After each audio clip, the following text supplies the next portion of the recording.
तो पुराने ज़माने में ना एक ख़ास तरह का पेन आता था जिसको इंक में डुबा डुबा कर हम लिखते थे। एक लाइन हमने पढ़ी, बात जब समझ में आई पेन को डुबाया फिर लिखा, फिर पढ़ी फिर बात समझ में आई पेन को डुबाया फिर लिखा। ये जो छोटे छोटे इंटरवल्स होते थे ना पेन डुबा कर लिखने में, इसमें वो लाइन हमेशा के लिए इंटरनलाइज हो जाती थी, वो लाइन हमारे अंदर समा जाती थी। सबसे अच्छा तरीका तो नोट्स बनाने का यही है। मैंने अपनी सारी ज़िंदगी यही किया है, हर लाइन को सुना है, फिर हर लाइन को समझने के बाद अपने लफ्ज़ों में लिखा है। लेकिन ऐसा करने में ना समय बहुत लगता है, बहुत ज़्यादा लगता है, और हमें आपका टाइम बचाना है। तो हमने आपको ना एक ना चाहते हुए भी एक नोट्स की कॉपी दी है, क्योंकि हम चाहते कुछ और थे, हमारा सपना कुछ और। हम चाहते थे आप वो बेहतरीन किताबों को खरीदें जिसका नाम हम आपको बता रहे हैं, जिसमें से लेक्चर निकाल कर हम बना रहे हैं। और हम आप चाहते थे कि आप सबके घर में एक छोटी सी लाइब्रेरी जिसमें ये किताबें जिंदगी भर के लिए, और उसमें ग्लो लाइट की हुई और अंडरलाइन की हुई बातें आने वाली जनरेशन्स देखें कि आपने कैसे अपने आने वाले भविष्य को संवारा है। तो वो किताब खरीदना और उनको अंडरलाइन करना बहुत इंपॉर्टेंट है। लेकिन हर कोई हम में से अगर ऐसा नहीं कर सकता तो कोई बात नहीं, हमने आपको PDF में एक नोट्स दिया है। जब आप उसको दूसरी बार सुन लें लेक्चर को, तो तीसरी बार सुनने से पहले सारी लाइंस को अंडरलाइन करिए, मेन कंसेप्ट को ग्लो लाइट करिए, सेंटेंसेस की मीनिंग समझिए। मीनिंग हमने उर्दू हिंदी में बताने की कोशिश की है, कहीं छूट गई है तो घबराइए मत, थोड़ा सा उठिए। कलेक्टर बनना है, पूरी डिस्ट्रिक्ट संभालना है, दिन रात हम इंडिया के पॉलिटिक्स से लेकर जियो पॉलिटिक्स से लेकर एडमिनिस्ट्रेशन और पॉलिसी मेकिंग करना है, मजाक नहीं है।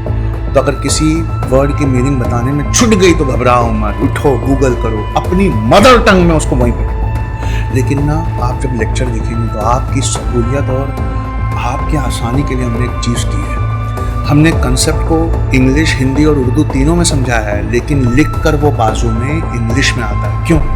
इस ज़माने में बच्चों और अगले 20 साल कम से कम आपको इंग्लिश की वोकैबुलरी को भी तैयार करना है, क्योंकि आने वाले ज़माने में अच्छा जॉब उसी को मिलेगा जिसकी वोकैबुलरी, जिसके खजाने में बहुत सारे वर्ड्स हैं। तो आप इन PDF को प्रिंट करवा लीजिए, कहीं पर भी प्रिंट करवा के 10 या 5 रुपये में उसमें ऐड करते जाइए, पेजेस लगा लगा कर ऐड करते जाइए जो बातें हम बता रहे हैं। और उसके बाद एक दावा है सर, फिर आप NCERT उठा कर देखिए और दुनिया की सारी किताबें जो महंगी हैं, अव्वल दर्जे की हैं, उस टॉपिक पे उठा कर देखिए। कोई कंसेप्ट अगर कहीं छूट जाए तो आपके पास मेरा नंबर है, आप सीधा हमें कॉल करिए। तो एंजॉय करिए, नोट्स बनाइए, और नोट्स बनाने के बाद में उसको करंट अफेयर्स से हम आपको अपडेट करवाएंगे, ताकि उस टॉपिक का आज के ज़माने में क्या रेलिवेंस है या आपको लिखा कर उसको हम अपडेट करवाएंगे।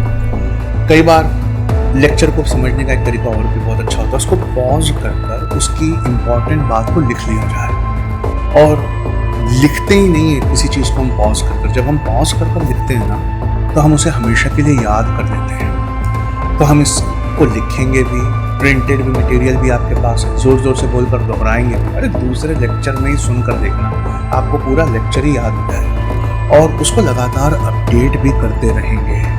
तीसरी बार जब आप सुनेंगे ना तो ये वर्ड्स और ये सेंटेंसेस वीडियो से पहले आपके मुंह से निकलना चाहिए, आपको मुंह से निकलना चाहिए। और आप हमसे जितने सवाल, डाउट कैसे क्लियर होगा ये मैं अगले वीडियो में बताता हूँ। चलिए।